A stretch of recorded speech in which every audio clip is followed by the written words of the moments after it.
이 호소문 편지에는 대한민국은 인권도 없다, 기본 상식도 없는 나라다, 이렇게 이야기를 하고 있습니다. 도널드 트럼프 대통령에게. 예, 그리고 본인은 미국 시민권자고요. 예, 제가 보니까 대한민국 나머지 사람들 인권을 심히 침해하는 말을 했는데 보니까. 네.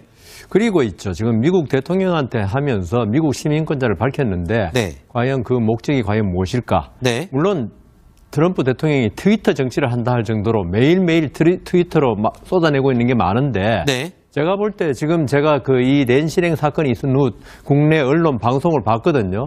거기서 그 낸시랭 씨나 왕진진 씨의 인권을 침해했다고 볼 만한 요소는 없는 것 같아요. 네. 그리고 낸시랭 씨가 진짜 미국 시민권자라면 미국에서는 있죠. 네. 낸시랭 씨 본인도 이번 편지에 공인이라고 그랬더라고요. 네. 미국에서 공인에 대한 어떤 비판은 거의 무제한입니다. 네. 그렇기 때문에 트럼프 대통령도 그걸 잘 알고 있는 트럼프 대통령에게 네. 나에 대한 인권 침해라고 주장한다고 해가지고 네. 미국 그 백악관에서 이걸 받아들일 가능성은 별로 없는데 네. 저는 그렇게 한 이유를 오히려 궁금해하고 있습니다. 그 이유가 뭐 짐작이지만 그만큼 상처를 많이 받았고 개인으로서 그리고 여성으로서 또 남편을 보호하고 싶은 그런 마음이 있지 않았을까, 이런 짐작도 충분히 되는 그런 상황이기도 합니다. 자, 그런데 낸시랭 씨, 왕진진 씨와 결혼 발표 직전에 올해 안에 한국을 떠나겠다고 언급을 한 적이 있어요. 그런데 이런 일까지 겪고 있다면 이 한국을 떠날 가능성이 점점 더 높아진 상황 아닙니까? 네, 아무래도 그렇게 예측할 수 있는데요. 네. 작년 12월 27일 날 이제 혼인신고 사실을 공개적으로 알렸습니다. 네. 근데 사실 그 인터뷰는 어제 기사가 나왔는데요. 네. 미리 제가 직접 인터뷰한 기자하고 얘기를 좀 나눠봤는데 네. 그 인터뷰는 이제 혼인신고 하기 훨씬 이전에 네. 그 이전에 인터뷰를 해놨던 화보 촬영 겸해서 인터뷰를 했던 건데 거기에 그러니까 2018년 중에 해외로 그러니까 그동안 한 10여 년간 팝 아티스트로 한국에서 활동을 해봤는데 어떤 턴 포인트가 필요했다. 그리고 뭐 중국이라든가 유럽에서 활동하고 싶다. 이런 이제 속내를 밝혔는데 네. 아마도 제가 보기에는 그때 이미 왕진진, 전준주죠, 본명이. 전준주 씨하고의 이 혼인 신고가 예고돼 있었기 때문에 네. 그걸 염두에 두고 아마 그런 얘기를 했을 가능성이 크다고 봅니다. 네, 트럼프 미국 대통령을 향한 낸시랭 씨의 호소문은 무려 2,900여자나 됩니다. 그리고 이 글의 대부분은 대한민국 사회를 겨냥하고 있는 내용을 담고 있는데요. 우리 부부가 왜 국민 여론이라는 도마 위에 올려져서 난도질을 당해야 하는지 모르겠다라는 의문은 남이 잘 되는 것은 참기 힘들고 배 아파한다는 날선 비판으로 이어졌습니다. 자, 이와 관련된 얘기도 좀 해볼 텐데 하나 궁금한 게 있습니다. 분명히 낸시랭 씨가 썼다는 이 편지, 도널드 트럼프 미국 대통령에게 수신이는 이름을 그렇게 보냈는데 내용은 한글로 썼어요.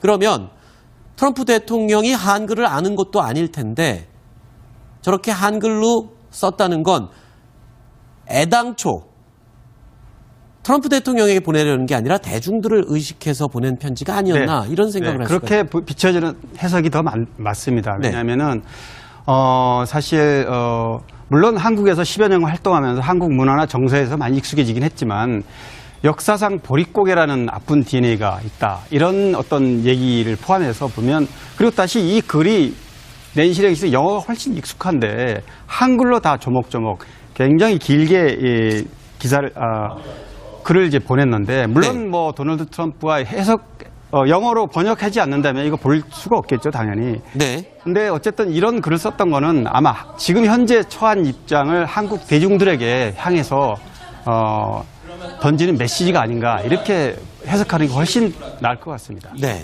이 대한민국은 그 민주국가고요. 인권국가인 것이 네. 미국 시민권자가 자국 대통령에게 편지를 보내는 것에 대해서 네. 자유를 허락하고 있는 나라 아닙니까? 네. 만약 뭐 북한 같은 데 같았으면 어땠을까요? 네. 그러니까 본인은 굉장히 억울해하지만 네. 그건 자기 중심적으로 이제 억울하게 느끼는 부분이 있을 수는 있겠지만 네. 다른 국민들을 생각한다라면 네. 조금 이렇게 자제할 필요가 좀 있지 않을까 하는 생각이 듭니다. 자, 근데 이우정 기자, 네. 이 긴 편지, 굉장히 긴 글이에요. 저도 전문을 다 읽어봤습니다만 이 긴 글을 낸시랭 씨가 쓰지 않았을 가능성도 있다라고 제기가 되고 있다고요? 가능성이? 그럼 누가 쓴 것으로 얘기가 의심이 가능한 겁니까? 네, 저 긴 편지를 잘 보면 맞춤법이 좀 틀려 있습니다. 네. 보통 그 낸시랭 씨가 초등학교를 한국에서 다닌 것으로 나와 있고 또 대학도 한국에서 다녔기 때문에 인스타그램 같은 데 쓴 글을 보면 맞춤법이 명확합니다. 네. 그런데 이번 글에는요. 저는 미국의 국제 변호사도 아닙니다. 저는 미국 의라고 써야 되는데 애라고 써 있고요. 저희 부부의 시스토리를 다루어 부부의라고 쓰는 것이 맞고요. 인권이 짓밟히고 이것은 시옷 받침으로 써야 됩니다.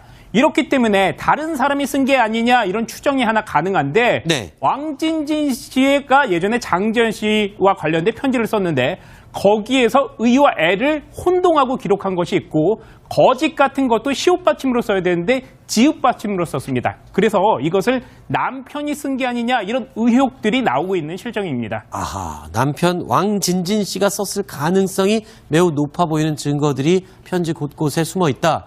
이 이야기를. 이 호소문 편지에는 대한민국은 인권도 없다. 기본 상식도 없는 나라다. 이렇게 이야기를 하고 있습니다. 도널드 트럼프 대통령에게. 예. 제가 그리고 보니까, 본인은 미국 시민권자고요. 예, 제가 보니까 대한민국 나머지 사람들 인권을 심히 침해하는 말을 했는데 보니까. 네. 그리고 있죠. 지금 미국 대통령한테 하면서 미국 시민권자를 밝혔는데 네. 과연 그 목적이 과연 무엇일까? 네. 물론 트럼프 대통령이 트위터 정치를 한다 할 정도로 매일매일 트위터로 막 쏟아내고 있는 게 많은데 네. 제가 볼 때 지금 제가 그 이 낸시랭 사건이 있은 후 국내 언론 방송을 봤거든요. 거기서 그 낸시랭 씨나 왕진진 씨의 인권을 침해했다고 볼 만한 요소는 없는 것 같아요. 네. 그리고 낸시랭 씨가 진짜 미국 시민권자라면 미국에서는 있죠. 네. 낸시랭 씨 본인도 이번 편지의 공인이라고 그랬더라고요. 네. 미국에서 공인에 대한 어떤 비판은 거의 무제한입니다. 네. 그렇기 때문에 트럼프 대통령도 그걸 잘 알고 있는 트럼프 대통령에게 네. 나에 대한 인권 침해라고 주장한다고 해가지고 네. 미국 그 백악관에서 이걸 받아들일 가능성은 별로 없는데 네. 저는 그렇게 한 이유를 오히려 궁금해하고 있습니다. 그 이유가 뭐 짐작이지만 그만큼 상처를 많이 받았고 개인으로서 그리고 여성으로서 또 남편을 보호하고 싶은 그런 마음이 있지 않았을까 이런 짐작도 충분히 되는 그런 상황이기도 합니다. 자, 그런데 낸시랭 씨, 왕진진 씨와 결혼 발표 직전에 올해 안에 한국을 떠나겠다고 언급을 한 적이 있어요. 그런데 이런 일까지 겪고 있다면 이 한국을 떠날 가능성이 점점 더 높아진 상황 아닙니까? 네, 아무래도 그렇게 예측할 수 있는데요. 네. 작년 12월 27일 날 이제 혼인신고 사실을 공개적으로 알렸습니다. 네. 근데 사실 그 인터뷰는 어제 기사가 나왔는데요. 네. 미리 제가 인터뷰자, 직접 인터뷰한 기자하고 얘기를 좀 나눠봤는데 네. 그 인터뷰는 우리 낸시랭 씨 영어가 훨씬 익숙한데 한글로 다 조목조목 굉장히 길게 글을 이제 보냈는데 물론 네. 뭐 도널드 트럼프와 영어로 번역하지 않는다면 이거 볼 수가 없겠죠, 당연히. 네. 근데 어쨌든 이런 글을 썼던 거는 아마 지금 현재 처한 입장을 한국 대중들에게 향해서 던지는 메시지가 아닌가 이렇게 해석하는 게 훨씬 나을 것 같습니다. 네. 이 대한민국은 그 민주국가고요. 인권국가인 것이 네. 미국 시민권자가 자국 대통령에게 편지를 보내는 것에 대해서 네. 자유를 허락하고 있는 나라 아닙니까? 네. 만약 뭐 북한 같은 데 같았으면 어땠을까요? 네. 그러니까 본인은 굉장히 억울해하지만 네. 그건 자기 중심적으로 이제 억울하게 느끼는 부분이 있을 수는 있겠지만 네. 다른 국민들을 생각한다라면 네. 조금 이렇게 자제할 필요가 좀 있지 않을까 하는 생각이 듭니다. 자, 근데 이우정 기자, 네. 이 긴 편지, 저는 이제 혼인신고 하기 훨씬 이전에 네. 그 이전에 인터뷰를 해놨던 화보 촬영 겸해서 인터뷰를 했던 건데 거기에 그러니까 2018년 중에 해외로 그러니까 그동안 한 10여 년간 팝 아티스트로 한국에서 활동을 해봤는데 어떤 턴 포인트가 필요했다. 그리고 뭐 중국이라든가 유럽에서 활동하고 싶다. 이런 이제 속내를 밝혔는데 네. 아마도 제가 보기에는 그때 이미 왕진진, 전준주죠, 본명이. 전준주 씨하고의 이 혼인 신고가 예고돼 있었기 때문에 네. 그걸 염두에 두고 아마 그런 얘기를 했을 가능성이 크다고 봅니다. 네. 트럼프 미국 대통령을 향한 낸시랭 씨의 호소문은 무려 2,900여자나 됩니다. 그리고 이 글의 대부분은 대한민국 사회를 겨냥하고 있는 내용을 담고 있는데요. 우리 부부가 왜 국민 여론이라는 도마 위에 올려져서 난도질을 당해야 하는지 모르겠다라는 의문은 남이 잘 되는 것은 참기 힘들고 배 아파한다는 날선 비판으로 이어졌습니다. 자, 이와 관련된 얘기도 좀 해볼 텐데 하나 궁금한 게 있습니다. 분명히 낸시 랭시가 썼다는 이 편지, 도널드 트럼프 미국 대통령에게 수신이는 이름을 그렇게 보냈는데 내용은 한글로 썼어요. 그러면 트럼프 대통령이 한글을 아는 것도 아닐 텐데 저렇게 한글로 썼다는 건 애당초 트럼프 대통령에게 보내려는 게 아니라 대중들을 의식해서 보낸 편지가 아니었나 이런 생각을 할 수가 있어요. 그렇게 비춰지는 해석이 더 맞습니다. 네. 왜냐하면은 사실 물론 한국에서 10여 년 활동하면서 한국 문화나 정서에서 많이 익숙해지긴 했지만 역사상 보릿고개라는 아픈 DNA가 있다. 이런 어떤 얘기를 포함해서 보면 그리고 다시 이